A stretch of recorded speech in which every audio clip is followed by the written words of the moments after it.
Hello and welcome to Technology Update. On today's show, we listen to some pretty cool tunes. Russia gets caught up in the next industrial revolution. Miracle materials make for medical marvels. And we hold our very own Mad Tea Party. But first, in today's fast-paced world, the race is on to get more done in less time. But the old saying, more haste, less speed, was never truer than on the roads of the world's megacities, where crippling congestion slows progress to a snail's pace. So perhaps a dose of high-tech decongestants will help cities breathe easier. Second wind. Moscow's traffic jams are legendary. In fact, the capital was awarded the dubious title of the world's most congested city last year by GPS maker TomTom, with the average Muscovite driver spending over 5 full days per year stuck in tailbacks, which altogether can stretch up to 2,000 kilometers. High-tech gadgets like the head-up display from Mercedes show collision and lane departure warnings, making for a safer drive, reducing accidents and helping keep the city moving. While certainly an improvement over traditional dashboards, they do still require the driver to focus on the windscreen, leaving the rest of the road a blur. Once again, Skolkovo lived up to its reputation. This contraption in the foyer may look like an arcade machine, but under the bonnet it has more uses than just entertaining visitors.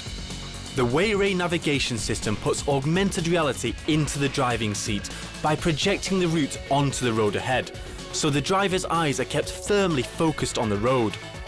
This simulation of the device also displays speed, fuel and rev counter information, rendering car dashboards a thing of the past. As well as helping drivers get about town or navigate treacherous cliff-hugging roads, the finished product will display up-to-date traffic information and can be installed in any existing vehicle. Wayray is now off the drawing board and in development, but the simulator is far from redundant.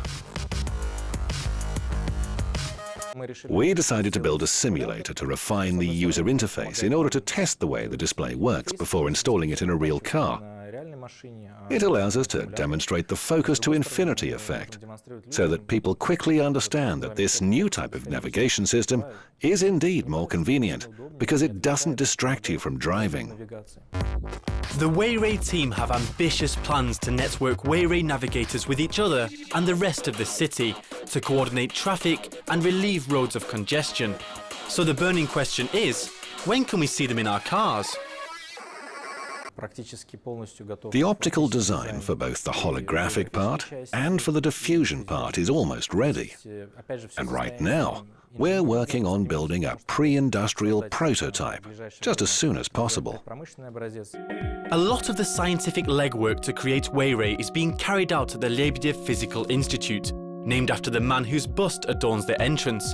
A Technology Update regular, the Institute's long-standing expertise in lasers hardly needs mentioning. One of the main challenges is producing a 3D image on a flat windscreen that appears up to 20 meters in front of the car. Andrei Nikolaevich here has worked wonders helping the Wayray team overcome some of the practical and scientific stumbling blocks. Once you get past all the smoke and mirrors, you'll find that creating an image with such depth out of thin air isn't sorcery. The secret behind the technology lies in this holographic film. The film basically acts as a 3D display on the windscreen. The 3D, or stereoscopic image, is what varies the focal points from the windscreen to infinity, effectively overlaying the image along the road ahead. So what's the trick? Unlike existing solutions that simply project information onto the windscreen, the film contains a holographic lens, and this is how it's made. A highly coherent laser beam is split into two.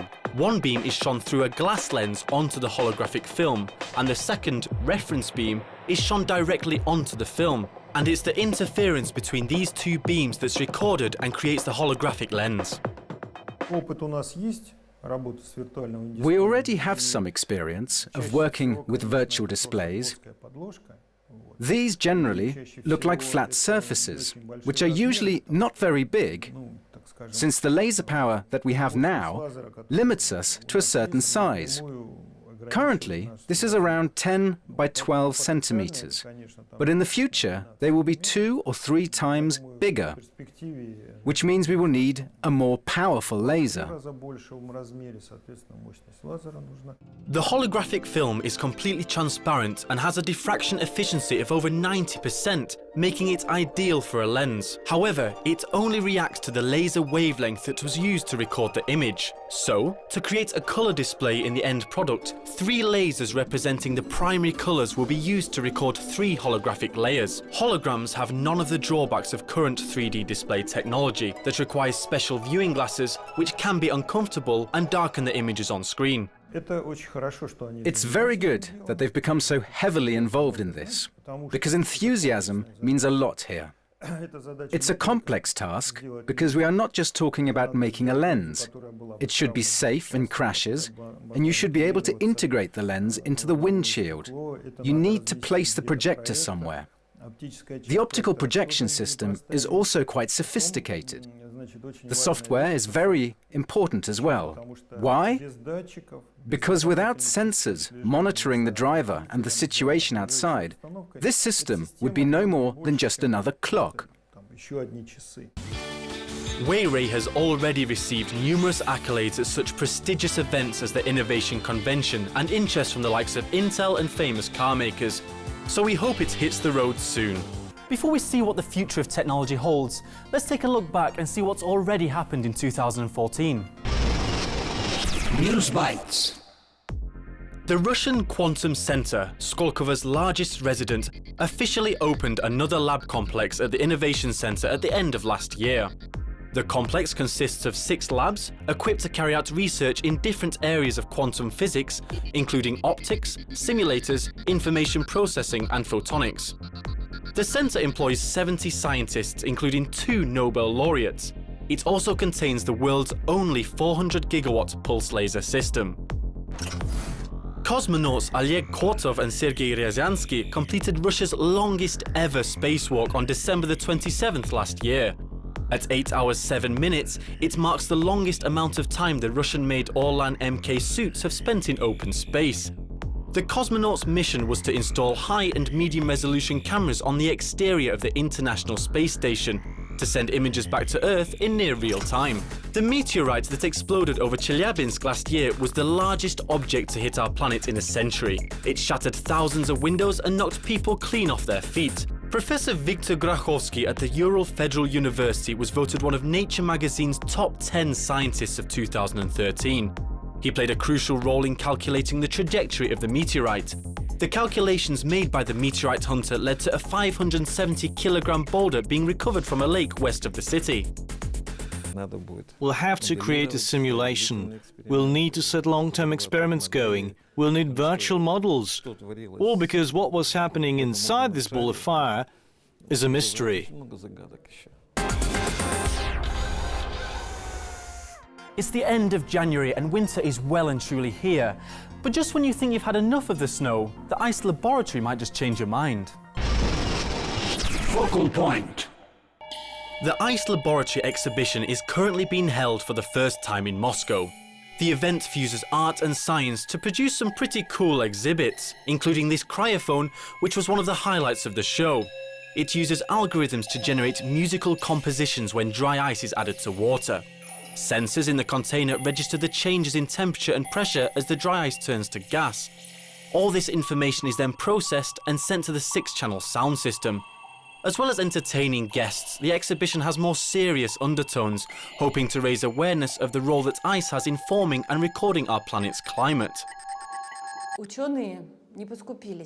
The scientists were so kind as to give us a very rare sample for our art. Here we can see both lake and atmospheric ice. Lake ice is clearer and more transparent, while atmospheric ice is speckled. On the basis of these speckles, a glaciologist can determine what the climate was like thousands of years ago. The open-source Vostok project lets visitors see holograms of ice taken from the dark depths of Lake Vostok. That's all for the first half. See you after the break.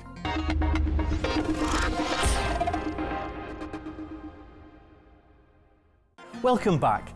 Now, if all the hype is to be believed, we'll all soon be printing off anything from vases to spanners, right in the comfort of our very own printed homes, in what has been widely hailed as the next industrial revolution. So we went to Zelenograd to find out more.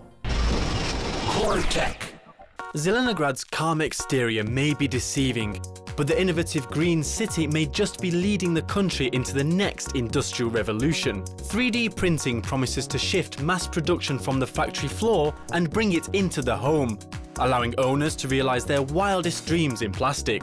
Zelenograd is the birthplace of Russia's first commercial 3D printer, the Picasso Builder. Already in its third incarnation, the device's ease of use, high printing speed and precision puts it up there with the rest. It all started when I was still in my 4th year at school. I wanted to work on a project of my own. Initially, we tried robotics, but then we realized that it would be difficult to commercialize our products, as this would require serious investment. We didn't have anything to create our prototypes with, and that's when we first realized we have such an instrument as a 3D printer. Although 3D printing technology has been around since the 80s, it only really kicked off commercially when the majority of patents relating to fused deposition modeling, or FDM, lapsed in the US in 2007. This led to the markets being flooded with affordable open source printers, such as this one by Ultimaker. Each Picasso printer is put together by hand on site, with the majority of parts being produced right here in the city. And, in the true spirit of 3D printing, the company even prints out parts to make more 3D printers. Given all the media hype surrounding the technology and its almost unlimited uses, demand for them is steadily growing, and the guys here in Zelenograd are working flat out just to keep up. The latest generation device can produce very high-quality products, with a high-quality surface and a high level of consistency when making more than one of the same object. The deviation of the printed plastic model from the original 3D model is within a few hundredths of a millimeter. Global demand for 3D printers and accessories is expected to grow significantly. The lion's share of demand will be in North America, Western Europe, and Asia. However, the growth in demand in Eastern Europe is likely to be higher than the average at 24.1%, reaching $103 million in 5 years.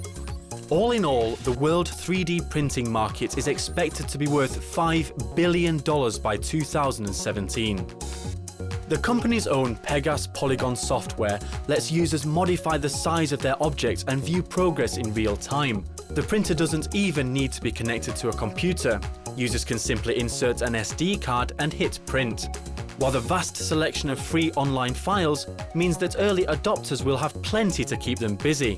Whether the 3D printing revolution is just around the corner or here already, one thing's for sure. In Russia, it started here in Zelenograd. The possibilities of 3D printing don't end with 3D trinkets. We have the ability to print anywhere at any time. But does that mean we can print anything? What's up in the lab? The winter is always a reminder of how we should look after our health, with A&Es everywhere feeling the strain, particularly at this time of year. There's no doubt that organ transplants save lives, but waiting lists for compatible donors can never be short enough. So what if there were a way of producing compatible organs on demand? Bioprinting has traditionally meant printing biocompatible materials as a base for cells to grow. Though it may sound far-fetched, scientists have already managed to print a human ear and other tissues. Doctors take a scan of the organ to create a 3D blueprint. Cells are then taken from the patient, which are then placed in a culture to multiply. The cells are then painstakingly placed on the 3D printed scaffold, which is then incubated to produce a functioning organ. 3D Bioprinting Solutions opened its labs in September 2013, with the sole purpose of advancing tissue engineering. Supported by the Moscow Department of Healthcare and in vitro labs, the Skolkovo resident should soon have all the equipment necessary to manufacture organs. It's also working on a revolutionary bioprinting technique. The method still requires the 3D printed cell molds commonly used to store and grow various cell types, but crucially, it no longer requires the scaffold around which they are placed. In 2014, Russia will have its first 3D bioprinter. This will far surpass any previous models, as it will be produced using nanotechnologies. Its speed and accuracy will far exceed that of any of the current models. And perhaps most importantly, it won't even be that expensive. Traditional tissue engineering methods involve removing all the cells from a dead human or animal organ, leaving only the protein scaffold, which is then repopulated with stem cells and incubated. Mironov has taken this a step further and has come up with a method for printing an organ directly without the use of any organic or artificial scaffolds. It involves extracting stem cells from the patient's fat tissue, which are then mixed with a hydrogel and placed in 3D printed molds. These are then incubated to produce spheroids, which are the building blocks of organ printing. From here, you can pretty much print any organ you like. We do not use animals or any synthetic polymers for support structures or scaffolds. We only use hydrogel. The hydrogel is 99% water. It contains the spheroids, which are each made up of tens of thousands of cells, together making the bioink used to create organs. The printer lays down a layer of biopaper onto which the cell clusters are printed. Cells of the same type are naturally attracted to each other and combine to produce tissue. The process continues in this way, layer by layer. The biopaper eventually dissolves and the layers fuse and self-organize to produce a fully functioning organ. The simplest tissues are those that don't have blood vessels in them, such as cartilage, skin, bones, and so on. The organs that we really need are kidneys, livers, hearts, and lungs. But that may only be possible in the distant future.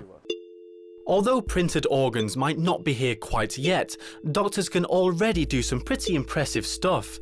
Stem cell therapy involves using new adult stem cells to regenerate damaged or diseased tissue. It may still be in its infancy, but doctors believe that the treatment has the potential to treat anything from spinal injuries and cancer to baldness and missing teeth. Heart disease is one of the biggest killers there is, with heart valve transplants running into tens of thousands in Russia every year alone. Thankfully, Penza-based Mied-Inja's pyrolytic carbon heart valves are indistinguishable in terms of performance from the real thing, but provide the long life offered by artificial ones, giving many people a second chance. Bone implants are now commonplace, but that doesn't make them any less advanced. Porous nickel titanium alloy is a promising new material that's flexible when cold, but snaps back into its original shape at body temperature. But, just like soft tissue organs, bone implants also need to be accepted by the body, so they're given a special coating. The surface coating should have the exact same composition as bone, so that the body doesn't reject the implant once it's inserted. So our task is to minimize the difference between the bone tissue and the implant. Ultra-thin calcium phosphate films do this perfectly. Calcium and phosphate together make hydroxyapatite, which is a natural component of bone. The coating is applied by a process called physical vapor deposition, where calcium and phosphate are vaporized into a plasma, then condensed into a thin film onto the implant in this patented vacuum chamber. The whole procedure takes several hours, but the finely tuned ratios ensure the long-term success of the implant. The atoms gradually dissolve, stimulating bone growth around the implant, which results in a solid, natural bond. As well as modifying bone implants, we have started researching ways to make ultra-thin coatings for coronary stents.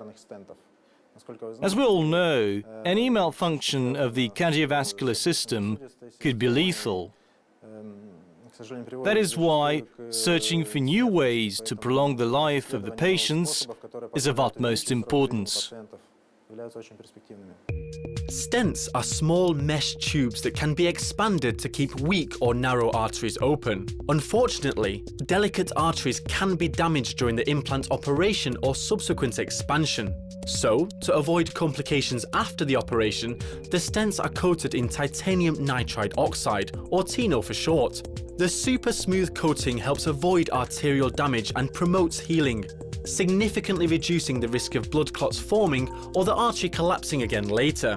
The coating also remains intact as the mesh tube is expanded within the artery. Just like bone implants, the stent coatings are applied using the PVD process. There is so-called early thrombosis and late thrombosis. The stents currently on the market guarantee successful treatment for older patients with early thrombosis, but there's increased risks of late thrombosis occurring even after several years. Our preliminary findings allow us to predict that we can avoid both early and late thrombosis. Given all the medical breakthroughs we've already made, and with 3D printed ones coming in the not too distant future, hopefully we'll be able to start worrying less about our health and spend more time enjoying the finer things in life. The festive season is already behind us, but the Tech Up team weren't ready to stop celebrating, so welcome to our Mad Tea Party, but with a modern twist. Brains over brawn. Wouldn't it be great if instead of working you could just sit around, drink tea and read the newspaper? Time would become meaningless as you tumbled down the rabbit hole into a strange beguiling world of playing cards, smiling cats and white rabbits. And as you wake with the start when the final bell rings, all your work has been magically done. But the weirdest thing of all is that this is no fictitious wonderland. The Robo-CV does all the heavy lifting and carrying so you don't have to. The completely automated forklift can freely move around warehouses transporting pallets and afternoon tea from A to B, giving you more time to kick back and relax or concentrate on more important things. Formed by a group of robotics enthusiasts just over 2 years ago, the company designs autopilot systems based around computer vision, hence the CV in Robo-CV. Although it's not the first company specializing in automated transport, the advantage of Robo-CV is that it can be installed in existing hardware. Older automation technologies require a special infrastructure, like laser wall reflectors and magnets embedded in the floor. But all this is rather expensive and takes a long time to install. Our technology doesn't require anything like that. We only use computer vision. In other words, we simply replace the forklift driver with our automatic pilot system. Robo-CV sees its surroundings with a laser ranging system at the front and 4 cameras. All this information is processed by the onboard computer, which in turn controls the accelerator, brake, wheels and forks. The robot first constructs a virtual 3D model of the warehouse. It then compares what it's currently seeing with the model to determine its exact location. The intelligent navigation system is capable of identifying and avoiding obstacles and people. They are all fully independent and communicate with each other wirelessly, which means they can establish who has right of way on the warehouse floor. Once the destination has been reached and the cargo picked up, it's off to the next job. But the secret behind their success isn't in the hardware. Our key development is a mathematical tool that allows the system to understand exactly where it is. That was our main technological task. But it's really not enough just to produce a working technology. It's important that that technology comes at a low cost so that it's economically feasible. The relatively low initial cost of the solution, combined with the money and time saved in the long run, means that Robo-CV pays for itself in a short amount of time. With companies always looking to cut costs in today's tough financial climate, the makers of Robo-CV have even received orders from a well-known high-tech South Korean company. Samsung currently has 6 forklifts at its warehouse in the Kaluga region which have been fitted with the Robo-CV system, and the company is planning to increase this number in the near future. With one satisfied customer already in the bag, the team are actively working with other international brands. Spurred on by such early successes, the guys at Robo-CV have ambitious plans for the future. In the near future, our automatic navigation systems will be created for large quarry vehicles and other heavy machinery, as well as for other means of transport that could be used within a specifically confined area, such as, say, electric cars on campuses or trucks on factory premises. Safety in warehouses was already pretty strict even before forklifts started driving themselves. RoboCV stops straight away if anything or any cameraman enters the area immediately in front of it. All information channels have backups and the whole system is monitored for glitches. So a world where robots do all our work for us might not be that mad after all. I'm afraid that's it for this edition of Technology Update. But with self-driving vehicles already here, we'll all soon be able to just sit back and enjoy the ride.